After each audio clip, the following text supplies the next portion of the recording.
The Center for Educational Media and the College of Education at Middle Tennessee State University are proud to offer professional development to K-12 educators in Tennessee through our online video library.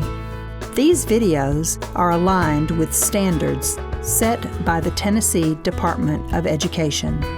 For more professional development videos, check out our website at cem.mtsu.edu.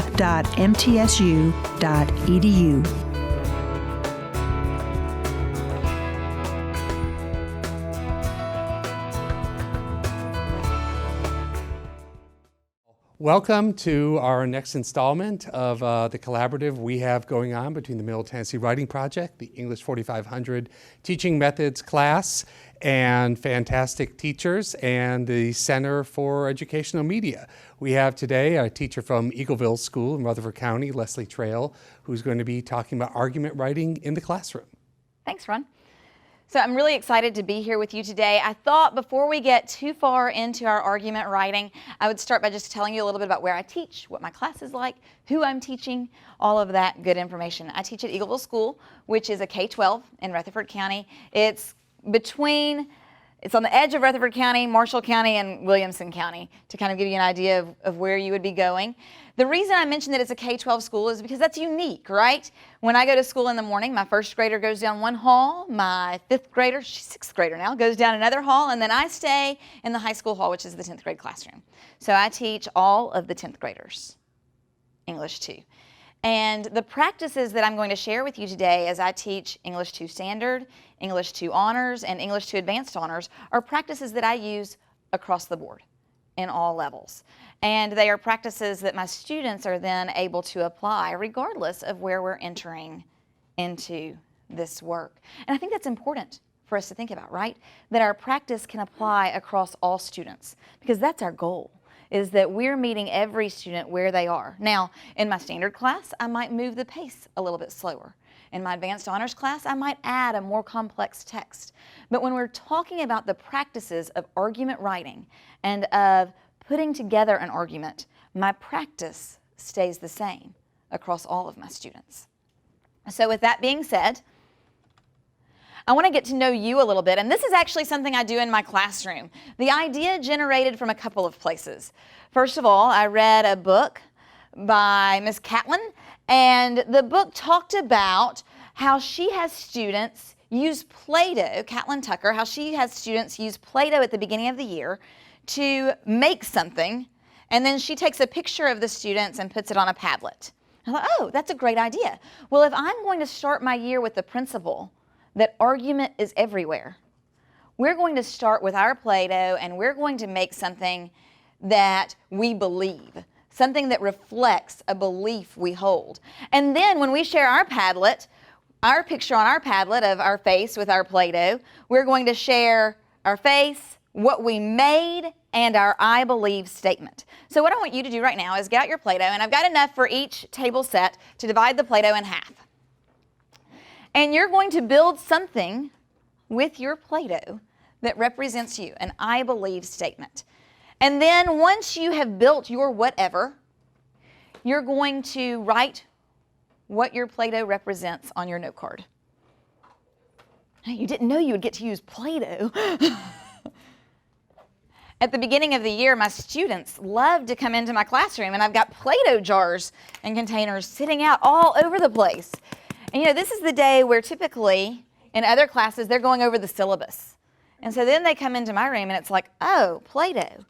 It's an immediate change of what's happening and restructures a little bit how they're going to approach the class.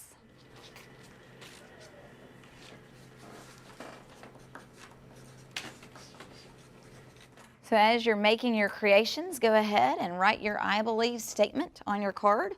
I've got my creation and I've said, I believe books are important. Certainly my students could debate that with me. A lot of my students disagree with me, but that's where I begin with my I believe statement. And then you're going to take a picture.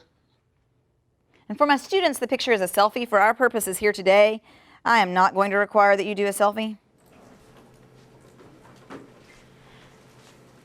Then I'm going to use, I've made a shorter link for us We're going to be going to Padlet.com, /I believe Kate's. And from there, that's where you're going to upload your picture. So in my classroom, as students are finishing up, this is when we begin to share what we've made. And so as your Padlet is loading, and mine is being slow as mud, so as your Padlet is loading, I want you to share with your partners, what have you made out of your Play-Doh, and what was your I believe statement?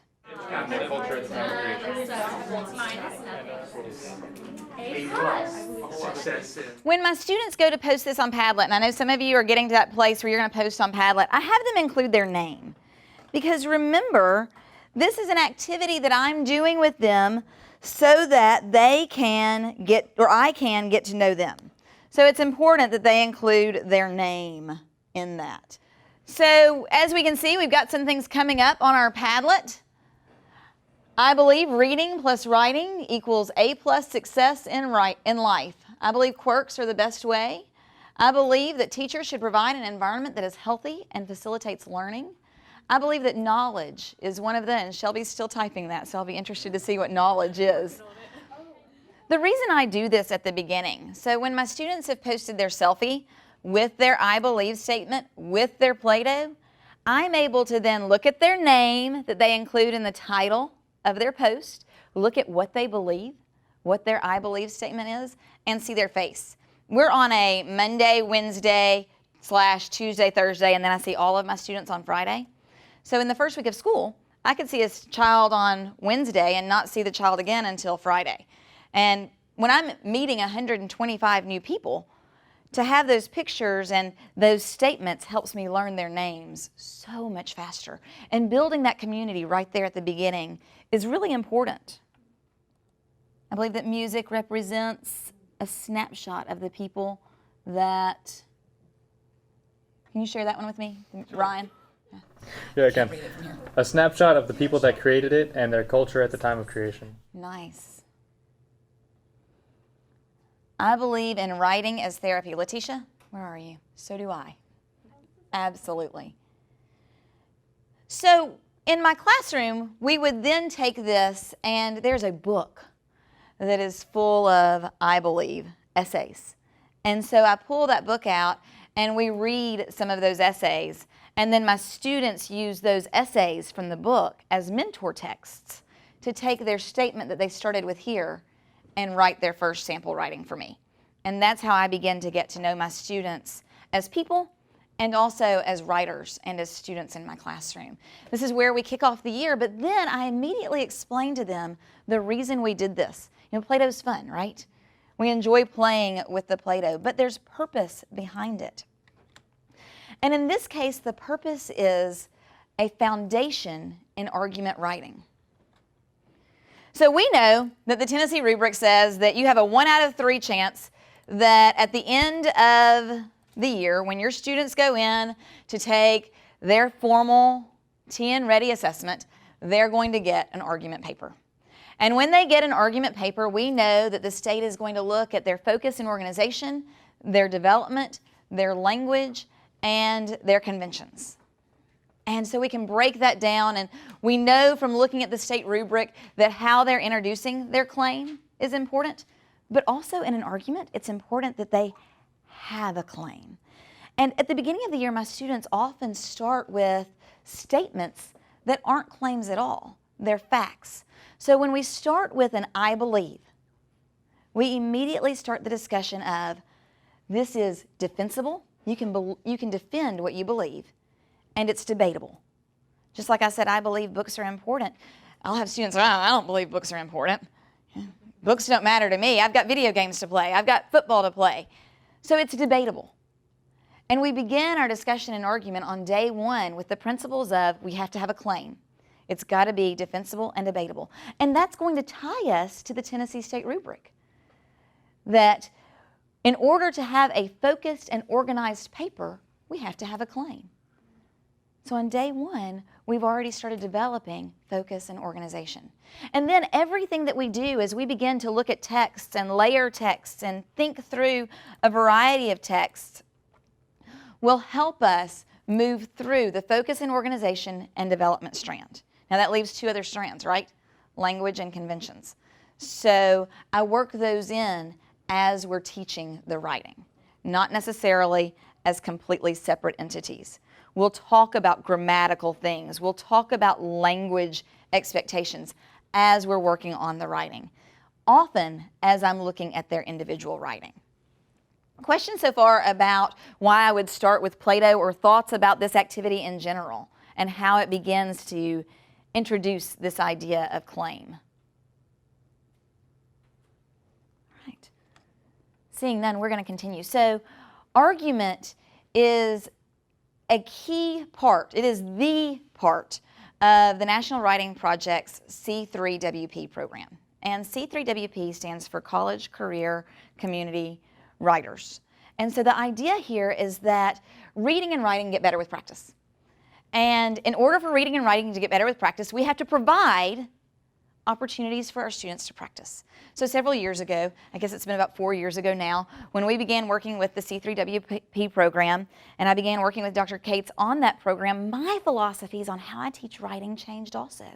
Because argument writing in the past for me had looked like this. 9 weeks number 1, we're going to work on narratives. 9 weeks number 2, ooh, I need to get in some expository writing because that could be the prompt on the TN Ready. 9 weeks number 3, now let's focus on argument. And we're going to look at some speeches, and we're going to look at some other arguments, and now we're going to write an argument. But really, the truth behind it is that argument is everywhere. Students want to argue. They want to argue with me about just about everything. We are finishing a cycle of writing right now on video games, which is going to follow very closely to the cycle of writing that we're going to be looking at in here today. And my students have opinions about video games. From day one, they had an opinion before they ever saw any information. So they love to argue. They love to share their opinion. And they don't love to write. They really don't. Now, I have, in addition to working with the cycles of instruction that I'm going to be showing you today, I have also been integrating blog writing into what my students are doing, because I have found that when my students are writing a blog post, suddenly the writing has more meaning for them. And even when we're just layering our thinking and we're adding one thought onto the other, in that blog format, they are much more well equipped for how they're writing and how they're responding. And ultimately, at the beginning of the year, my students lack writing stamina. You know, they've written a paragraph. It's over. And so our job is to make this better, and we do this by making it routine. So when I start day one with an I believe that turns into mentor text, that turns into their first writing, then I have already begun working them through what has to happen in order for them to get writing stamina, for them to feel more confident in their writing, and for them to feel ready to write, which is we've practiced. We've put it into practice. So we want to practice these skills that are going to help them approach texts and develop arguments. We want them to have purposeful writing. We want to take what's already happening in our classrooms and just use it to move our students forward. And we want to increase their stamina and fluency. So we're going to practice something right now. And what I'm going to have you do is, as we go through this next little part, you're going to make a list. And in my classroom with my students, they have composition notebooks. And I'm sure y'all have heard about the joys of composition notebooks already in this class. But we have composition notebooks that we use as the food for our writing, as writing starters to move us forward. And so this quick list is one way to get our students thinking about places that they can argue. I would use this type of writing, especially towards the beginning, when my students are just beginning to develop stamina, before I might move them into a full text like what we're going to see in a few minutes. So, on your paper, let's try this together. I want you to number from 1 to 10. Don't skip lines. And I want you to write down 2 ways you like to spend your time. For numbers 3 and 4, I want you to write 2 things you like that others may not. And you could repeat something on this list. Like my number 1 is running. I'm putting it as my number 3 also. And then recent conversations you've had for number 5 and 6. a TV show, book, or movie that you've recently watched or read for number 7 and 8. And then things other people like, but you don't for number 9 and 10. And then a bonus, number 11, anything else that is on your mind. And now I want you to turn to your neighbor and share what's on your list. I could have put ducks. I'm going to ask you to come back to me for just a minute. So you can see how your students will have things to say about what's on this list. These are things that they're interested in. Now, I can go one of two ways at this point. I often will have my students go ahead and they're going to put a star next to 3 things they want to write more about. Or later on, I might say, now, as your partner who has heard the things that you've just talked about, I want you to let them put a star by the 3 things they want to hear more about. And that way, then they're choosing what the other person is writing, because we know we don't always get to choose our topic. Sometimes the topic is given to us, and so that gives them some practice with that.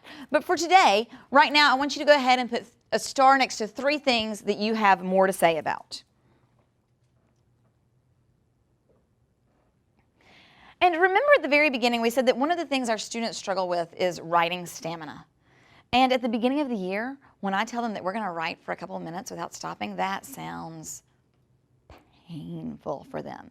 But the more we do it, the easier it gets. And then suddenly the longer we're able to write. So what we're going to do, and this may feel a little bit disjointed for you, but at the very beginning, we're going to just say go, and then they're going to write for 1 to 2 minutes about one of the 3 topics that they've just put a star by. And then when the timer goes off, I'm going to have them leave a space. So in just a minute, I'm going to say go, and you'll begin writing about one of your stars. Go.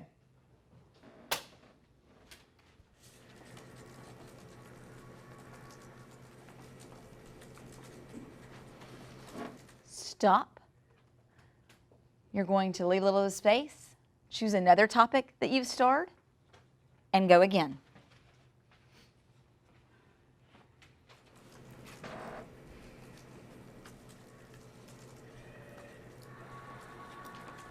Stop, leave some space, and go one more time.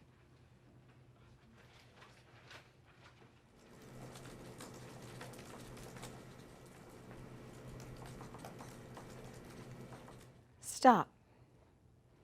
Choose one of your paragraph starters and share it with your partner.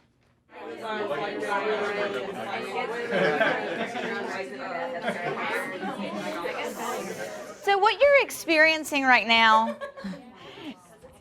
is exactly what's happening in my classroom.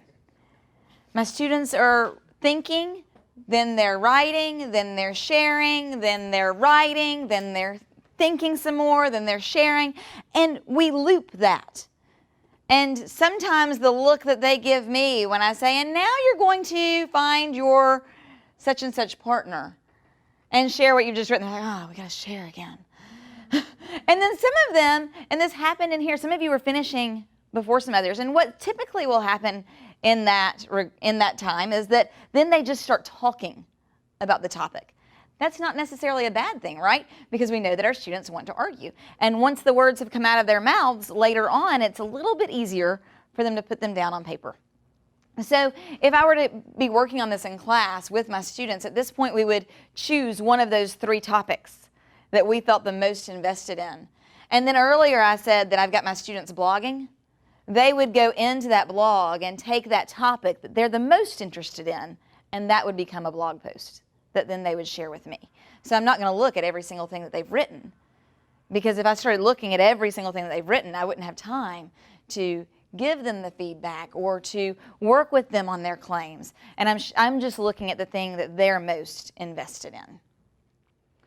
And so we call this looping, where then next I could take this to the next step. We could go back to the paragraphs we just finished writing. We could underline a sentence and then take that line, put it at the top of the next page, and let that be our starter. So then you develop a whole new piece of writing from your own writing. Let's give that a try right now. I want you to take a look at your paragraph. Choose one sentence. And you can pick any of the 3 paragraphs. Underline that sentence and then write it at the top of your page.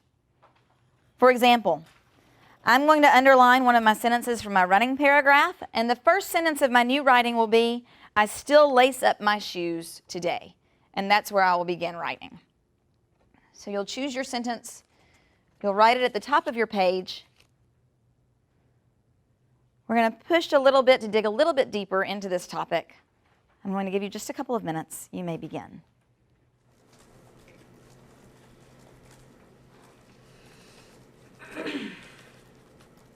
And you probably could continue writing about this for several more minutes. At this point, my students are really beginning to typically get into whatever this topic is, and it's pushing them a little bit further. But remember, we started with a claim. We started perhaps with something that someone else disagrees with you on, or with something that someone else has something that they would argue against you on, or you would argue against them on. And we used that to begin making a very informal argument about whatever it is our topic is.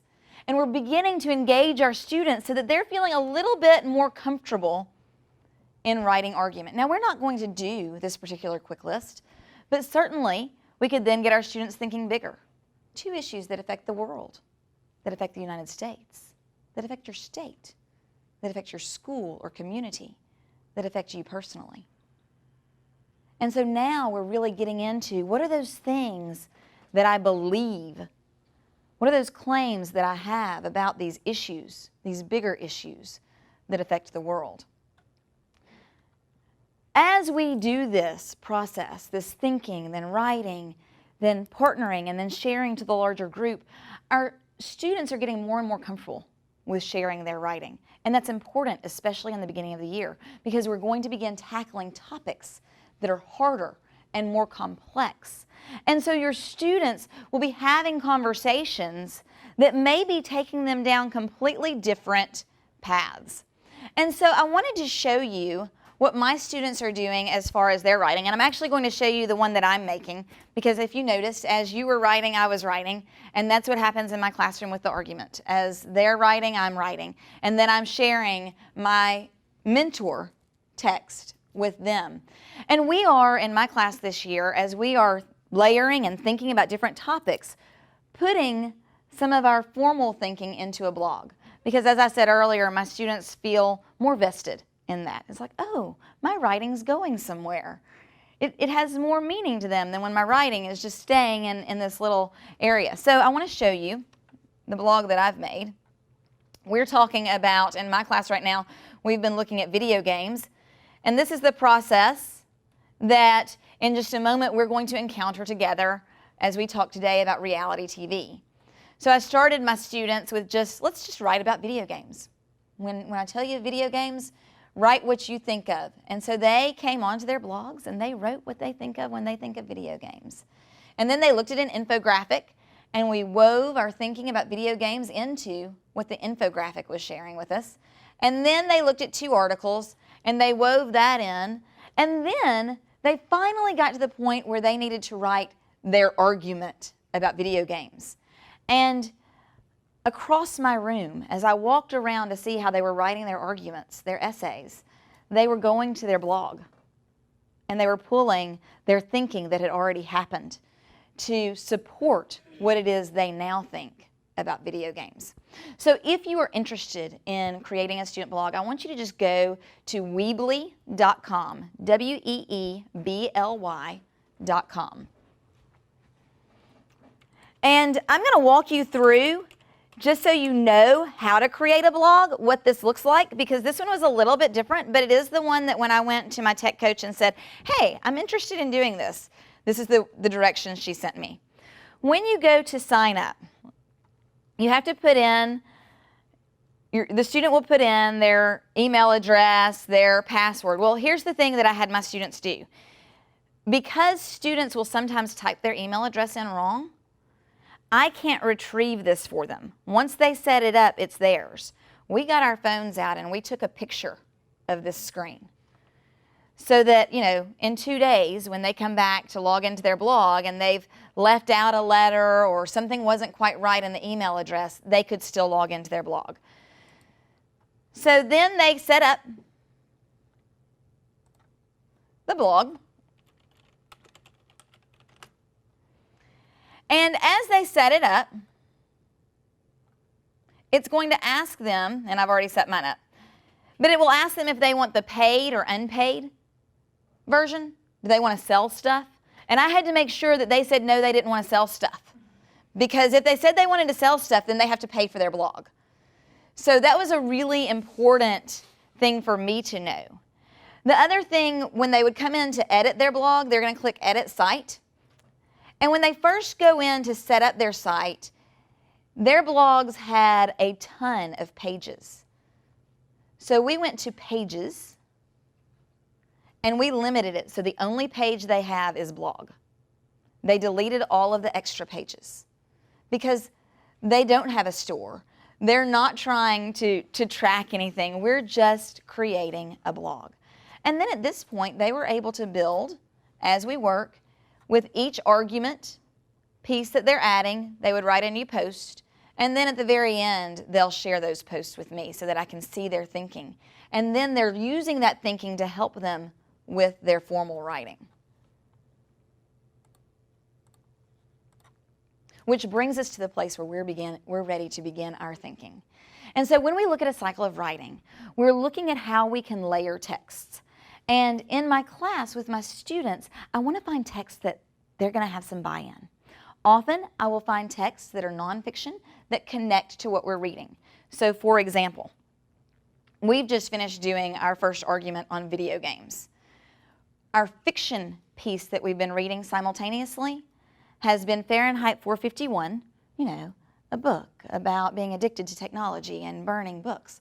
And The Pedestrian, which is a short story also by Ray Bradbury, a text about people being tied too much to their technology. So it helped us weave some fiction in along with the argument that they were looking at as far as video games. For us today, we're going to look at a completely different topic, which is going to be centered around reality TV. Now, I wanted to show you where these sources come from, because as I begin to go into my classroom, I want to know where I can quickly and easily find as many different resources as possible to share with my students. This is the website for the College Career and Community Writers Program.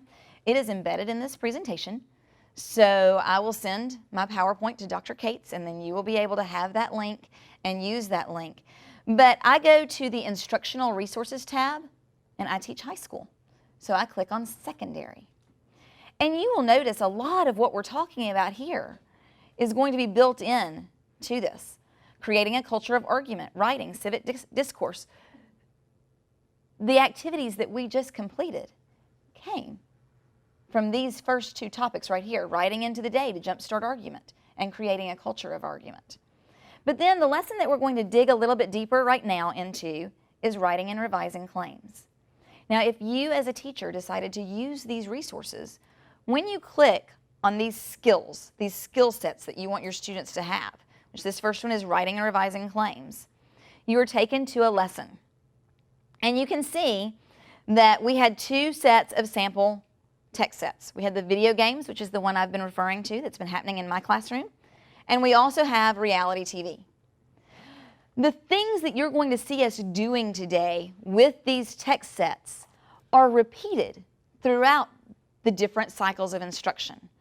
And then they're just extended to move our students' writing a little bit further each time. But these resources begin to work for you as a menu of resources so that you look and you say, at the beginning of the year, my students need to work on claim. But in January, when I'm still working in the C3WP resources, by then, we may be focusing on ranking evidence. And how can I rank evidence based on how it will connect to my claim?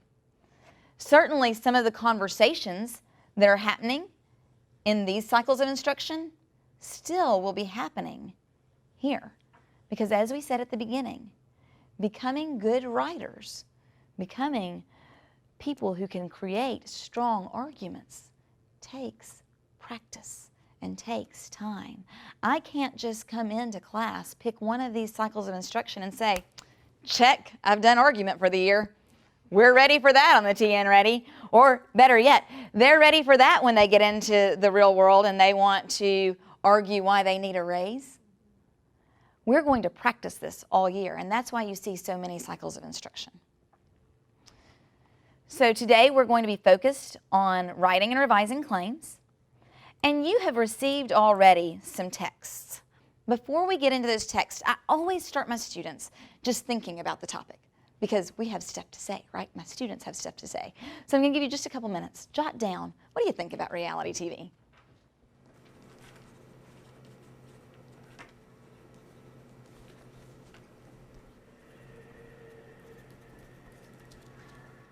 Let's go ahead and wrap up your thinking. And hopefully you're beginning to see a pattern. Guess what's coming next? We're going to talk about it. So I want you to turn to your partner and share, what have you just written about reality TV?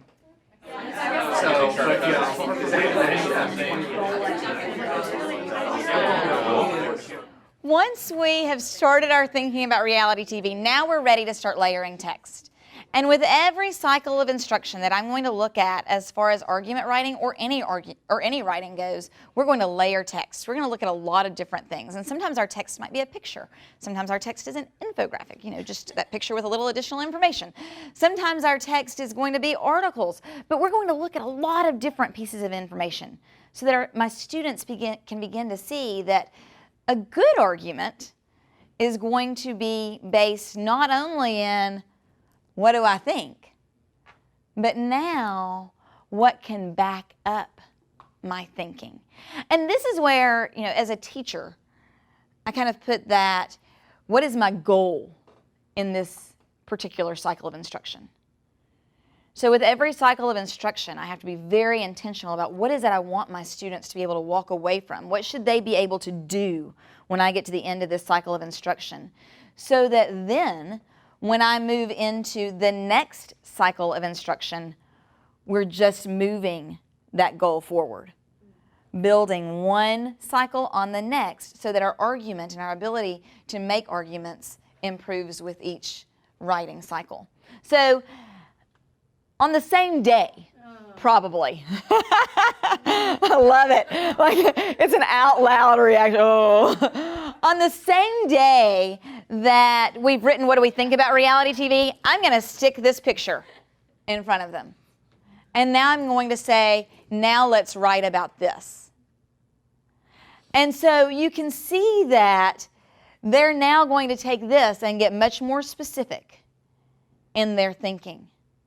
This is the first text that they will have to then reference later when they begin to develop their own claims.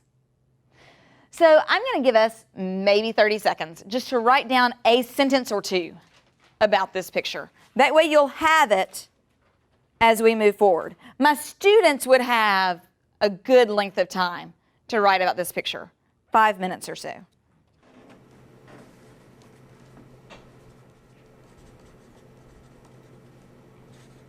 Now, as my students begin to wrap up this first day of instruction, as we've been looking at this first day of this cycle of instruction, where we've looked at a picture and we've just kind of begun our thinking, I'm going to have them share with me, right now, what is your claim about reality TV? And they would most likely do that for me in a Padlet. It would be their exit ticket as they're leaving that day, and then I would have the opportunity between classes to look and see, okay, so, this student has a very clear, defensible and debatable statement already about reality TV. This student maybe is being a little bit too specific, and so I need to maybe help this student come a little bit more broad. Or some students may not even have something that is debatable on this first day. And so they're going to share that with me because that's going to help me think about, where do we go from here? How do I continue to help my students so that they do end up with a strong claim and have an argument at the end? And so then I want to be sure that I'm talking to them about the fact that as they're looking at texts, as we're reading different texts, we can't just summarize. Because what do they want to do first thing when they look at that picture? In the picture, I see the mom. and she is standing in front of, and they're describing the picture. And so we have to talk about, don't just tell me what's happening in the picture. Tell me, what does that make you think? So that they're beginning to look at different angles. Why is the picture set up the way it's set up? What do you see? What do you think the creator of this picture is trying to get you, the viewer, to feel or to think? And to get them to look at this idea of the picture not just as a summary. They want to do that with quotes too. As they begin to put quotes into their writing, this says. And so I say over and over and over to my students, I can read the quote. I know what it says. Now I need you to tell me why that's important. Why should I care what it says? And those are conversations that we constantly are having. Every single day that we're going to come into this cycle of instruction, my students are going to have the opportunity to change their claim. Here's why. In society, in the world around us, as humans, our claims are probably going to change. Most of us will change our mind about different issues more than once, especially once we are given more and more information. So as my students are working through this cycle of instruction, I want them to see that it's okay for their claim to change. The main thing is that when we come to the end, they're able to defend their claim. They're able to show evidence and give support for that claim. So what I want you to do right now is take a look at Reality TV Makes Viewers Introspective. So we have this handy little packet of articles. And this would probably, for me, be day 2 with my students.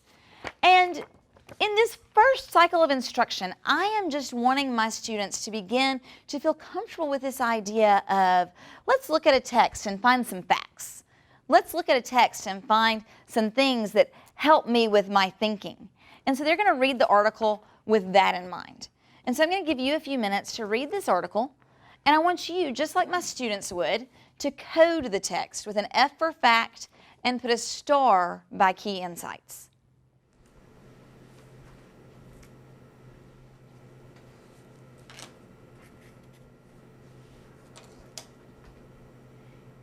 And just as you would expect, once my students have finished putting stars and Fs, guess what they're going to do? Say it. They're going to share. They're going to share. That's right. They're going to turn to a partner. They're going to share. What did they find? And we're going to make sure that we're thinking similarly. Now, this article, a lot of facts? No. No. No, this article was very opinion-based. Very opinion-based. But I'm going to layer that article with another article. And so after they've read this, they're going to write, they're going to share, and then they're going to write. And then I'm going to have them code the exact same way, and I'm not going to ask you to spend time doing that right now, but they're going to do the exact same activity to Real to Me, Girls in Reality TV, so that then they can see how different articles are being framed. And guess what? Then they're going to share what they've coded there, and they're going to write about that also. Often what happens at this point is we're having some discussions about what is a fact. Because sometimes they want it to get a little bit gray as to, is this a fact or is this an opinion? And that becomes important for us to discuss here, because it's important for them to be able to identify where they're going to integrate facts versus where can claims be hiding. What does a claim look like? And so then they're going to pick up why reality TV is the new family TV. Now, this is not going to happen all in the same day, because they would be feeling about the way y'all are feeling right now. Oh my goodness, how many articles are there? This is going to happen over the course of several days. I typically won't have them analyze more than 1 to 2 texts in a class period.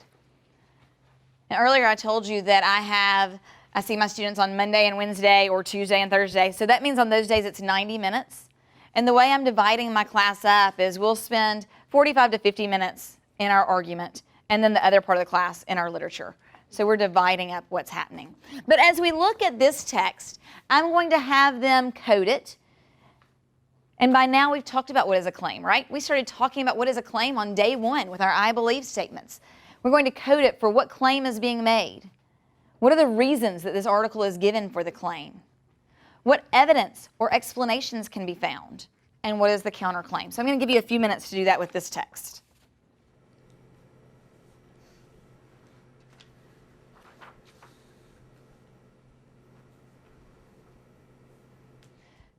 So let's take a look at this article, or at an article, and how coding this text might look in my classroom. So each of you should have received a person as you came in. Now this is a different person than the one you got on Friday, right?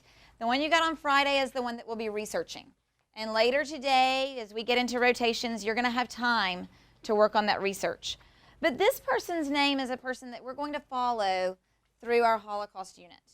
And so as you look at this name, you will notice on my board over there, there are stars also with these names on them. So you have some information about the names on my board. And as we go through the unit, from time to time, you're going to write from the perspective of this person. You with me so far? Just knowing the little bit that you know. At the very end of the unit, on the very last day, we'll find out if your person survived their experience through the Holocaust. And the way you'll find that out is when you come in, those who survived will remain on the board, and those who did not will have been removed. As you came in, you heard the words of a poem being sung, and those words were found after the end of World War II in a concentration camp, and they were written by someone anonymous who was in the camp.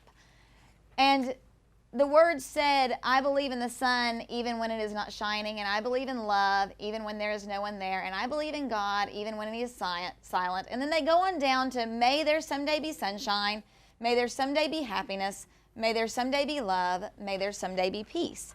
What I want you to do right now, first, is you have a copy of the words printed out. I want you to look at those words and circle the things that you see where this author is making an argument. What would you say this author believes about the world despite their situation? Okay? So we're going to start with that. This will remind you of the portion of the lesson in Dr. Cates's room when students began to look at a variety of texts. And what my students are going to do in just a moment, after they've analyzed this text for argument, they will then write a response to this text. For this particular lesson, we're going to write from the perspective of the person they've been given, but they're still going to be asked to develop an argument because the person is going to begin to make an argument about how they connect to this poem. So you're going to circle those key words as you read. Now, as many of you appear to be finishing that particular activity, what I want you to do next is you're going to go into your Seesaw. And in Seesaw, we're going to write a blog response. And we're going to now write from the perspective of the person in your card. You with me? And you're going to respond as this person. What would they say about this argument based on what you know about them now? Do you think they would agree with the argument that is being made, or would they disagree based on what you know? Incorporate words from the poem and use what you know about your person to write your response in Seesaw. Does that make sense? Yes, ma'am. Do you want us to write it first person point of view from their perspective? Yes, first person point of view from their perspective. Please introduce who you are so that when I look at what you've written, I'll know which person you got. That way, as we move through this unit and I ask you to write from your person's perspective again, I'll know whose perspective you're writing from. Okay? Other questions? I'm going to give you just a few minutes to write your response.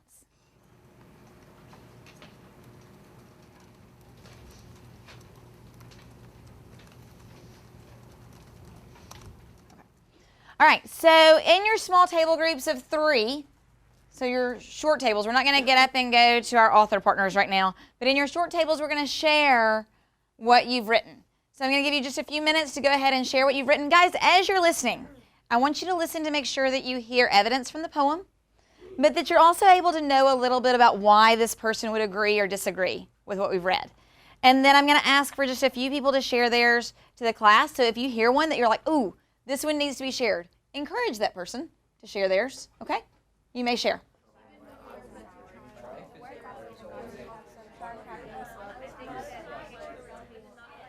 So I heard and saw a lot of what you've written, and you've done a really nice job in these responses. Did I have any that you were like, ooh, we need to hear this one, or you want to volunteer to share yours? Don't everybody volunteer at once?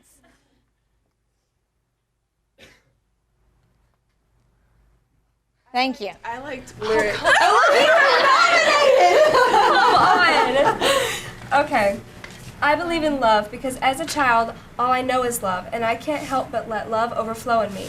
I think that the hatred around me will end since I am loved by my parents, and because through any trial, there is always a way. My hope can be seen anywhere if you look hard enough, like in my 8th birthday cake potato thing. Very good. Thank you. We certainly could see the connection to the poem there, as well as to your person. Keep developing that a little bit more for me, just to see, if you can unpack it any further. And then we'll continue to use this person to write from. Anybody else want to share or nominate someone? Y'all can get them back after class, right? Valence was really good. Look, you got nominated by both your people. Yeah, okay. My name is Chana Minzinski-Zadel. How will I say that? I am part of a Jewish family, and we are from the country of Lithuania in a village called Pampanai. In this poem, the author says, I believe in the sun even when it is not shining. I would agree with this message because the time during World War I was very brutal, and it was a time during which there was not a lot of happiness. However, I believe that the sun was still there because my family were able to escape these unfortunate events, and we survived them. We were even able to return to our village after the war was over. This to me is proof that even when sunshine is not apparent, the sun is still there. We would not have been able to escape such a disastrous outcome had there not been something to help guide us. The poem also says, I believe in God even when he is silent. I also believe in this because even though he might have been silent in the days and the events of the actual war, we made it to Russia and we were able to survive. I think because of this, God must have still been there to help us on our journey, otherwise we would not have made it. Very nice job. Thank you for sharing. So I'm curious, as you finish up your coding, what benefit do you think there is for my students to go through this process of coding a text like this? What do they gain out of this? Yeah, tell me something. It teaches them to tell the difference between fact and just conjecture. Absolutely. We're telling the difference between fact and conjecture. What else is it forcing them to do with the text? Think critically. Think critically? Tell me more about that. What do you mean? As they read, they have to choose things that are facts, things that aren't, things that they can use, things that are rhetoric, and just kind of decipher between all that. Absolutely. Yeah. To add on that, it forces them to become more engaged, active readers because they're having to think while they're reading at a deeper level. So they're using critical thinking. Absolutely. All of those things. And then I go to my standards, right? And my standards aren't just writing standards. My standards are also reading standards. And I'm mapping this because this is going to meet some of those reading standards that we've got to be covering in class also. Now, what's going to happen in my classroom after we've coded is they're going to talk about it, but then we're going to talk about it as a whole group. So we're going to share out loud as a whole group what we found, what we've coded. Why did we code it? Because not only do I want to know, oh, I put an E for evidence here.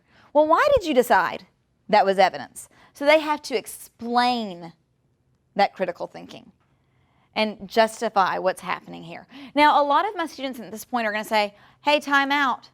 We need to talk about counterclaim. And we're going to talk about what is a counterclaim. How can that be worked into a text? Obviously, different texts are going to give that more clearly than other texts. And today you only have an excerpt from this particular text that we're looking at.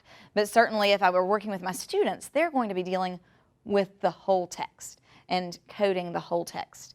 After they have coded, they will go back and write again.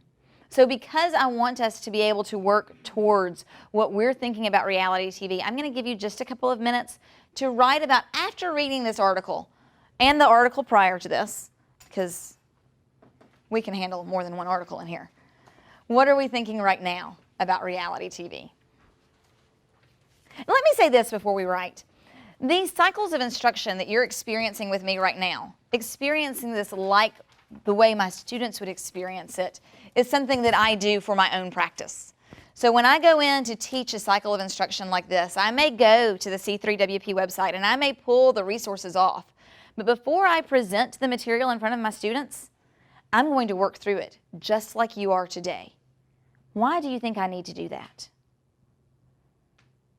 Why do I need to work through it as the instructor, as if I were the student? So you can engage as well? I can engage as well, absolutely. What else as the instructor? Yeah. In case there's any kinks, you work it out by yourself instead of in the classroom. It feels so much better to work it out before I'm in front of 28 people rather than after. Any other reasons why I might go through it myself? You're modeling it. Yeah, I'm going to model it. Now notice, every time you all have written, I've been up here writing also. That's happening in my classroom. And typically in my classroom, as I'm writing with my students, I'm either doing that on my computer so that then it's projecting. I can also type faster than I can handwrite and it then be legible. And so my students are reading my sample. Once I've typed what I'm going to do, then I'm able to circle around the room and help my students with theirs because it's not going to take me as long, probably. I've been writing a little bit longer than they have.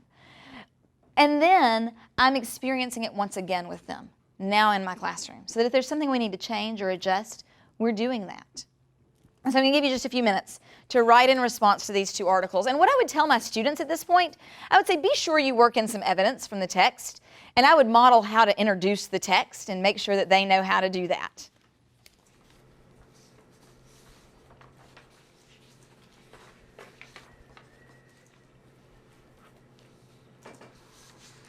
I'm going to ask you to put just kind of a stopper wherever you're writing right now. I'm curious, what are some of the working claims that we have right now about reality TV in our room? Notice I called them a working claim because it could change. Anyone want to share? What are you thinking? Yeah, thank you. Reality TV has good and bad implications depending on how it is consumed and why. Depending on how it is consumed and why. Thank you. Other claims? The idea of the demo-targeted TV is an outgrowth of not just hundreds of cable channels, but also YouTube in all its glory. Oh, yeah.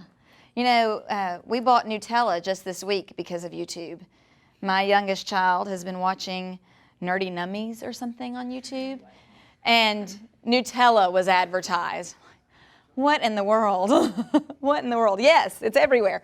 What else? Reality TV, especially competition shows, engage a wide variety of viewers because whether it's a schoolyard kickball game or a corporate setting, we all want to win. Nice. I'm curious, anybody's claim shifted from what you wrote after seeing the Dance Moms picture? Or even at the very beginning? From the very beginning? Yeah. Why do you think? Why do you think our claims are shifting? Yeah. My claim, I actually kind of ended up without a claim because after reading the articles, I realized that I had too narrow a definition of reality TV. And so I was kind of trying to like accommodate all this new information and figure out like, okay, if I don't really know what I'm dealing with, how can I make a claim about it? Ah, and some of my students will come to that as well. We've been looking at, as I said, the video games, and I had students who after day 2 of looking at text were like, well, I thought I had an opinion about video games and you've killed it. And then as we continued to look at more texts, they were able to formulate that further. So what I would say to that student is, don't worry, there's more to come. What else? What else is happening to your claims as we're looking at these documents? Yeah. Originally, I just wrote about, I think it's like trash reality TV, and then after reading the second article, it's like, well, I guess there are reality shows for families as well. Mm-hmm. So that made me think that it just kind of depends on what the people are looking for and the reason why you're watching it. Yeah. That's why I changed the name. Huge topic, right? Yeah. Somehow that in ways that my claims kind of changed is I kind of also touched on trash reality TV. And thinking of like things I wouldn't let my kids watch, but then like, you know, looking at the second article, I'm like, there are things that like kids shouldn't be watching. I'm kind of like, well, it is also partially the responsibility of the parent to monitor what your kids is watching. Yeah. As long as you're there. Absolutely. Yeah, I find myself every time I work through this cycle of instruction, I start off with, I do not watch any reality TV. I know what's coming. I've read the articles like 6 times now. I don't watch reality. And then I get to this article, I'm like, oh yeah, about that, and and working through my own thinking and defining what is reality TV if I can only get it out. Now my students at this point need more support typically than what you're needing in this room, and so when they're looking at the text, rather than just saying, I want you to go write about this and incorporate some evidence into your text, we're going to create a chart called an It Says, I Say. And in their It Says, I Say chart, they're going to work in actual evidence from the text. On the It Says side, here is a quote I am pulling from the text. And then on the I Say side, and this is why I think this is important. And the reason that's going to be key for my students is I want to get them away from just, here's a quote. I want them to learn that they have to address why that's important to their claim. And so I tell them, I typically require that they pull at least 5 things from the text, because I want them to look at several different pieces of information. And then I tell them in their I Say, you have to show me what you're thinking about that. You can't just summarize what the quote said, because once again, I can interpret the quote. Why is it important to what you're thinking about reality TV? This helps them when they go to write so that they're moving those quotes forward. They're not just sticking them in their papers. And again, when we think back to that Tennessee rubric, we're looking at focus. Do we have a claim? What is it you're thinking about reality TV? And how are we developing that claim? As we're working in our evidence, are we commenting on it? What is it that you're saying? Not just put the evidence in and move forward, which is why we have to layer the text. When I look at the cycles of instruction in the C3WP, it may only recommend using this chart once through a cycle of instruction. I will typically use it more than once, because I have found that it does help my students center themselves on what it is they're thinking about the evidence. And it gets us away from merely summarizing. And when you look at the development strand of the Tennessee rubric that we pulled up earlier, summarizing is down at like a 2, whereas moving evidence forward moves them up to that 3 or 4 level. And then they're going to add to. And I want you to notice I give my students sentence stems here, sentence frames, because I want them to see that we can work this into their thinking in a way that's going to move their argument forward, and yet they don't have to agree with every single piece of text I put in front of them. And sometimes students are so used to thinking, oh, if a teacher puts it in front of me, it must be the direction I need to go. I want them to know that we're layering text. We're looking at lots of different vantage points, and they may or may not agree. And so this is going to help them do that. Once they've looked at least 4 texts, we write a claim. And then they're going to share those claims again on Padlet. And then I'm going to give them feedback on their claim. Because if their claim is not defensible and debatable, then they're not going to have an argument. If we can't debate it, we can't argue it. So at this point, I'm going to be saying to my students, so what's a claim? And they'll call it the 2 Ds. It's got to be defensible and debatable. We chant it in the classroom. What's a claim? Defensible and debatable. How do we support our claim? With evidence. And even in a high school classroom, we're going to be saying these things out loud and back and forth over and over and over and over again, because I need them to understand what that is. When they do go to write their paper, which is what happens after this, they take this and they go in to write their paper. At this point, they'll type out their whole paper, then they will share it with a peer. Their peer is going to be looking at their paper to highlight their claim, and then to identify their evidence and their reasoning. They're going to use the same strategy we used on this article with each other's writing. So now the article becomes a mentor of sorts. The texts that I'm putting in front of my students are their mentor texts to guide them in how they incorporate their own thinking. After they've done that, we then share the feedback back to the students. And I do this using Office 365 forms.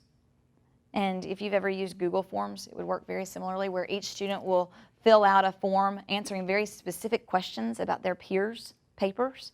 And then I share those forms back out to the class, and they look for their paper, and they revise based on that feedback. If you don't have a claim and you don't have evidence, you're not going to have a very strong argument. But as you can see, as we've woven these different texts in, all of that pre-thinking is what gets us to the evidence. So back to what I said earlier. When my students began writing their arguments on video games, they went back to the articles. But do you know where they spent most of their time as they were drafting their papers? In their blog, reading their thinking as they were layering. So just like we would read an article, then write about it, read an article, then write about it, well, they've done that. Now they go back and they see, well, what did I say about that quote? Can I use that? Can I incorporate it? And it made their previous writing more meaningful. It's like, oh, this is why we did all of this. It also made writing the essay much easier because they had a frame. As we continue to look at more texts, we ask them to be sure they're capturing these different ways of writing. And I try to get them away from your argument essay has to be a 5-paragraph essay. When we sit down to write those essays, I will give them different frameworks. Today's essay, because it was a very new essay for them, they started with first I thought. That was their first paragraph.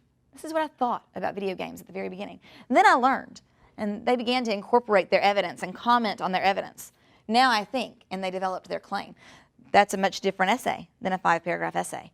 But I don't know about y'all, but outside of English class, I don't spend a lot of time writing 5-paragraph essays.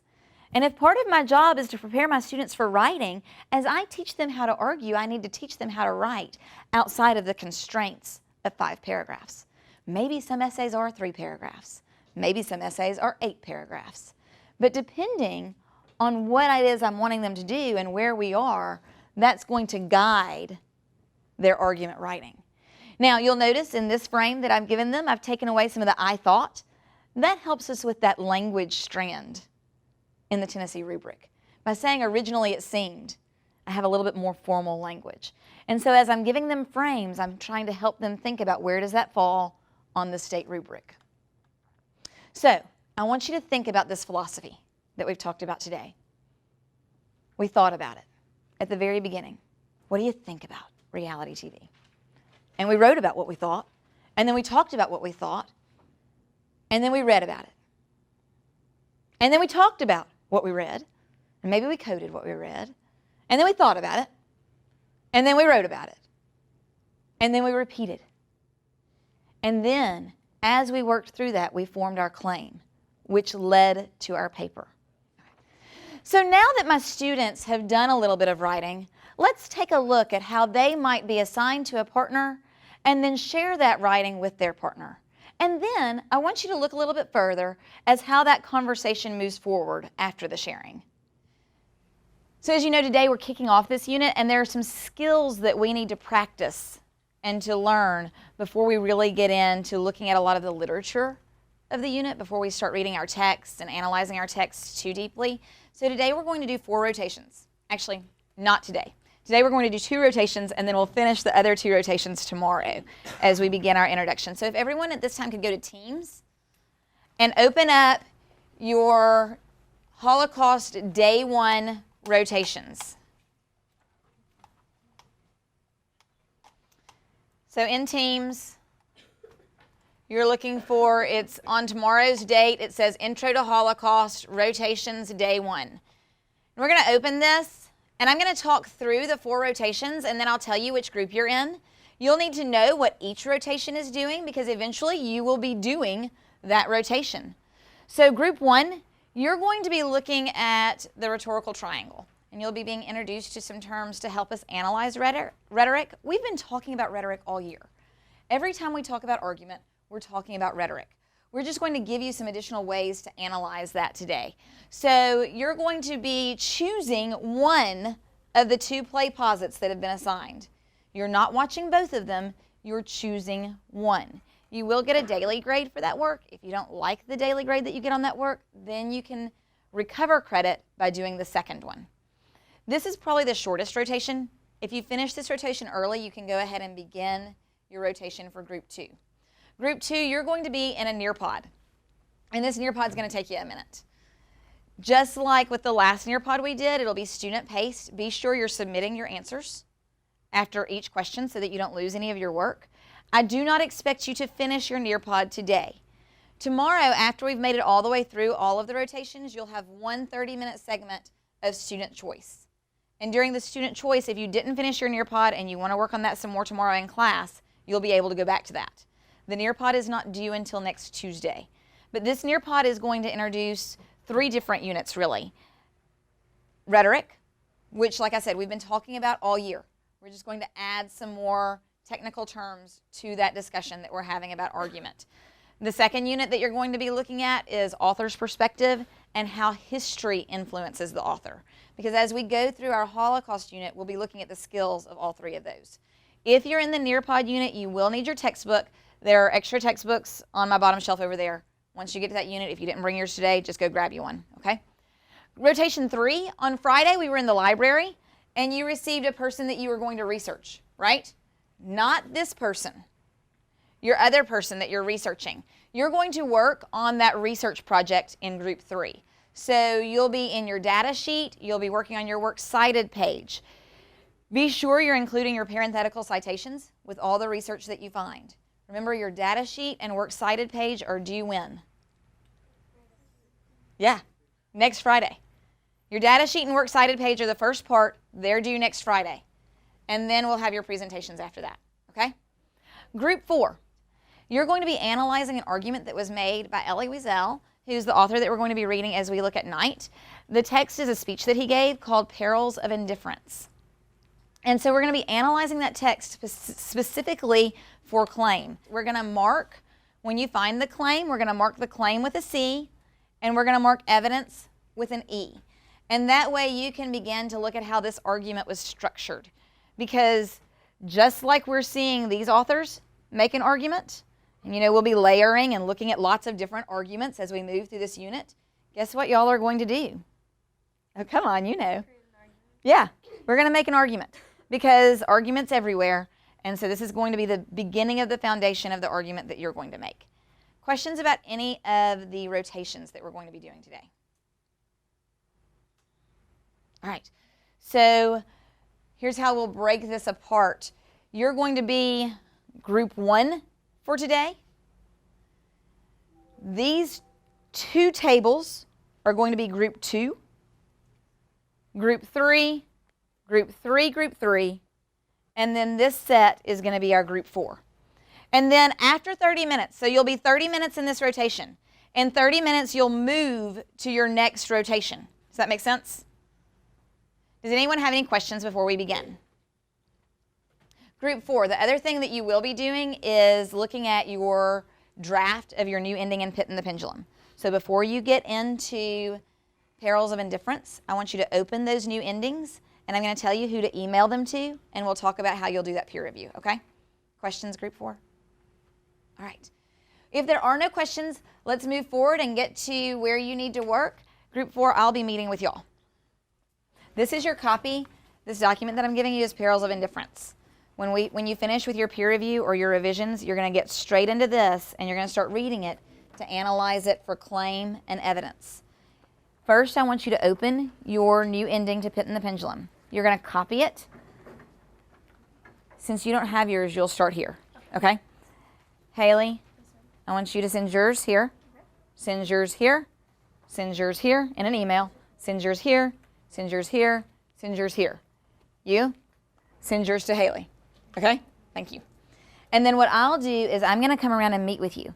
When I meet with you, I want you to open the trail feedback form, okay? And as we look at your paper, I'm going to give you feedback. You'll document that feedback there and then go make revisions to your paper. Okay. Questions? All right.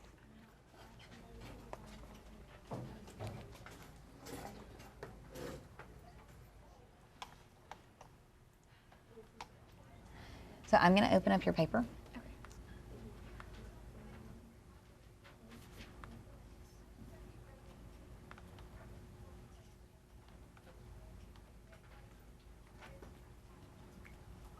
And then as I give you feedback, you'll just document it right there.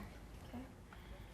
And then after we're done, you'll reflect, what do you need to go do next? Mm-hmm. And then I can come back in and add some additional notes. So the goal with this is that as we work this year, you'll see all the different feedback that you've gotten, because we've been doing a lot of feedback, but we haven't had a place to kind of capture it. Mm-hmm. So we're going to start capturing it here so that at the end of the year, you can look back and say, okay, well, this is how I've grown. Or, yeah. And then the other goal here is, So when we go to your next paper, you come look at this feedback and say, these are the things I want to be sure I take into account as I write today. Okay.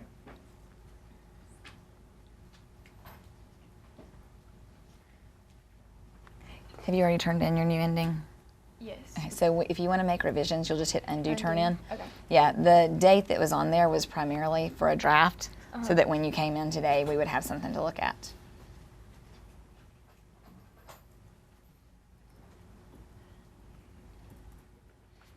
So this sentence that starts with learning is a little bit awkward. It's a little bit hard to follow. Well, I didn't know if I needed to, because we were looking at like Poe's writing style and everything, and so like I didn't just want it to sound like me telling a story, you know. That's good. Which is exactly what I want you to know, do. But I understand sometimes, like, I know in the past some of my sentences have been like a little long, you know, and I'll put a bunch of ideas in one, and so it make it That's complicated. okay. So learning about his past life and why he decided to fight in wars and what motivated him every day. See, I meant like that to go together. I would take out the so, and you could say something like, it was clear that he was not fearful. You know, like you're the one learning. So maybe just revise that so we can tell, what did you learn? So take out so. I would. Because really learning is going to be an introductory clause rather than an independent clause. You got really good imagery though here. And I like this bolder thing that you've added in. So you've done a really nice job with this story. Make sure like it was enough. Like I went deep enough, but then I was like, it's an ending, so It's an we need ending. to keep going. Yeah, Yes. you're working it towards the end. You've successfully done that. You've got a clear plot. Just go back and. Yeah, you've just got some minor back. little things to Okay. fix, but it's a good story. Thank you. Nice job. Riley, you ready? So you're gonna go pull up the, yep, you're already there. So when you go in to make any revisions, you'll just have to hit undo, turn in. Yeah. Try to avoid passive if you can. As the Spanish, I would take out that had and keep it active voice, the Spanish sent. So you didn't let the Inquisition stop at that point, even though you've sent these guys off to be caught? Yeah, it was like a dream. Like him being the whole entire thing was a dream. Like he never was in it. Yeah. It was only a mere dream. Nice job. Because like the candles, I used those to be on his table and not actually in the room where he got. So you made the connections to the story and just, very nice. It is not quite as dark as the one that I saw in your storyboard though. Well, I like redid it as I went. So you went ahead and did your revisions? About stuff as I was going, like, ooh, maybe I could put this in. Okay. It's good. I like it. Changed them. Yeah. Because I remember when I looked at yours in your storyboard, I was like, oh my goodness. You toned it down for me. It's nicely done. I would just go back through and maybe make a few clarifications, get rid of that passive voice as much as you can. But you certainly have taken that end of the story and developed it into a new narrative. So nice job. Thank you. So if you want to go in and make revisions, just unturn in, and then you can revise. The first thing that I would ask you to do is if you could start with the quote that you're pulling from the story to change the ending. So yeah, just put the date over there so that we'll know when we met.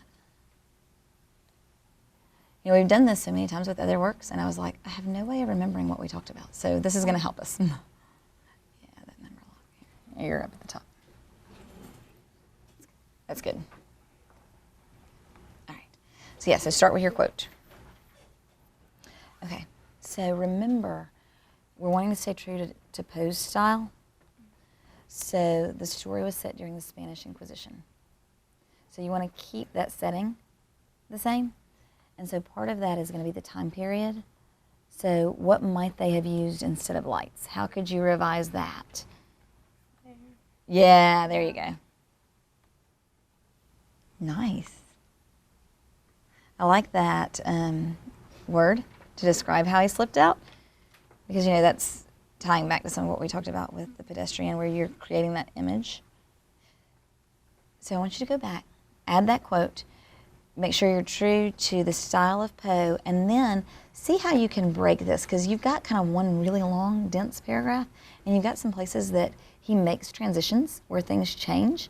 Look for those transitions to break up your paragraphs, because you've got multiple paragraphs in here. You just didn't make the breaks. Does that make sense? Any other questions about it before I move on? All right, nice job. You ready for me? Did you find your claim? What do you think it is? So why do you think that's the claim? Because it talks about that throughout the... So there's a lot of evidence to support it. Is it defensible? I guess. Is he defending it? Yeah. Is it debatable? Yeah. Yeah. So that's what we require of a claim, right? So what you want to do next is just go through and label the pieces of evidence with that E. Does that make sense? Okay. So let's go to our tracker. So just put today's date right there. And then as I give you feedback, you can type that. And then the goal here is that as we look, we're going to look at lots of different kinds of papers, right? We've already looked at some arguments. We'll keep looking at those. But as we look at your papers, you'll go back and you'll look, okay, so what did she say, grammatically that would apply to anything? Or what did she say about development that I could take? And then as you write your papers, you'll just kind of have this to look at as you're making your revisions each time, okay? So look down, the people who are trying to rescue me, the soldiers. So it's describing the people. Stick another comma right there then to make that clearer. A lot of times that's all your punctuation is just to add clarity. Can you clarify this sentence a little bit? Those walls where they tortured me with burning them. There was an opening in the wall. Just add, I'm not sure what's happening to those walls. Okay? And be sure where you're wondering, put that question mark so we can tell that he's wondering. You picked an interesting place to start. Nobody else has picked this spot. That's pretty cool. Nice. So yeah, just go back and look. You've got some sentences that read a little bit awkward. So go back, maybe revise those. If I can help you with those revisions, let me know. Your story's good. Your content's really good. Just revise for clarity. Okay? So the thing about research is it's a lot of trial and error, right? So you'll keep going in. Some things you're going to find. Sometimes you may have to go look at a different article. It's kind of the thing about research. It's trial and error. This one might give you some. That's like the most I've seen about her. Really? Yes. Like, Have you I'm used it not- already? Well, I looked it up and then it kept on like showing pictures of like jackets and stuff. Like, But have you so- used this source already? No. Okay. So go ahead and see what you can get from the source. Okay. This will give you some of the things that are in your data sheet, and then we can go back and look at some other sources. Okay? Thank you. So when Dr. Cates asked me to share my philosophy on writing argument, this is it. Think about it, write about it, talk about it, read about it, write about it, talk about it, read about it some more, write about it, talk about it, so that it is building one on top of the other, rather than what we as people typically wanted to do. Well, this is what I think about. But to begin to get our students to formulate their thinking with some evidence moves their arguments so much further. And so I want to open it up. Do you have any questions about the process or the philosophy? Yes, ma'am. So what's up on the screen right now, the overarching philosophy, couple of questions. First of all, is that the looping that you referred to at the beginning? This is the looping. Okay. This is the layering and the looping. And so what you just experienced, where you look at one text and then you look at another text, you're layering and you're looping that process over and over again. Yeah. And then secondly, do you normally follow, like, I guess I just am maybe taking this too literally, but like, is it just that general philosophy? This is my general philosophy. And you don't always follow like that exact order? Not that exact order, but it's all happening in there. Awesome. It's all happening, and it's all happening more than once. Other questions or thoughts? Yes. How, you said you don't do this all on the same day. So I mean, obviously, but I meant like, what's the time How frame? long? Yeah. Okay, so it depends on what it is that we're arguing and how many texts I want to give them. And also what else we're working on in class. And also how many interruptions happen in the course of a week. For example, last week was homecoming, so I only saw my students one time because we had other stuff happening. So 3 to 4 weeks is typically how long I would give myself to work through this process. Can I throw a hypothetical at you? Sure. I love a good hypothetical. Let's say that you had an hour to teach students how to write an essay for a standardized test. How would you do it? I would cry a little bit that I only have an hour to teach students how to write an essay for a standardized test. And I would probably just get them writing. I would just get them thinking about what is it you want to say. I might give them some frameworks.